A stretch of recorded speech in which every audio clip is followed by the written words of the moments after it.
السلام علیکم ورحمۃ اللہ وبرکاتہ۔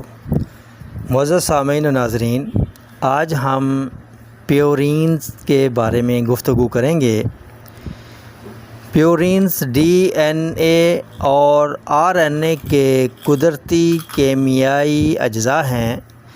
جب جسم انہیں توڑتا ہے تو وہ یورک ایسڈ میں بدل جاتے ہیں۔ گویا کہ یورک ایسڈ کی وجہ یہی پیورینز اجزاء ہیں۔ لہٰذا جاننا چاہیے کہ قدرتی طور پر یہ اجزاء کن کن چیزوں میں پائے جاتے ہیں اور کن کن چیزوں میں کم پائے جاتے ہیں، تاکہ یورک ایسڈ کی زیادتی سے بچا جا سکے۔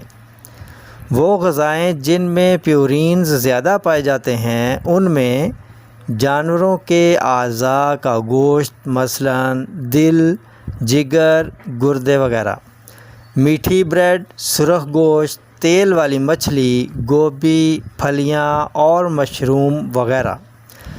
یہ وہ غذائیں ہیں جن میں پیورینز کی مقدار زیادہ ہوتی ہے۔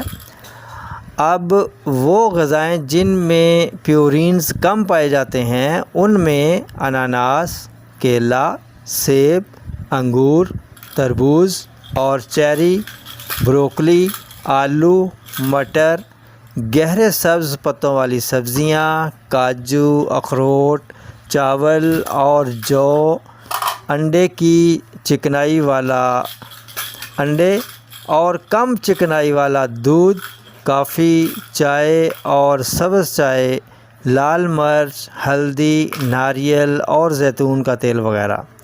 ایسے افراد جو یورک ایسڈ میں مبتلا ہیں انہیں ان چیزوں سے پرہیز کرنا چاہیے جن میں پیورین زیادہ پایا جاتا ہے، اور ان کو استعمال میں لانا چاہیے جن میں کم پیورینز پائے جاتے ہیں۔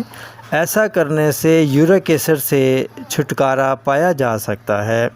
تندرستی انمول نعمت ہے۔ انہی الفاظ کے ساتھ اب اجازت چاہوں گا، پھر ملیں گے اگلی ویڈیو میں ایک نئے ٹاپک کے ساتھ۔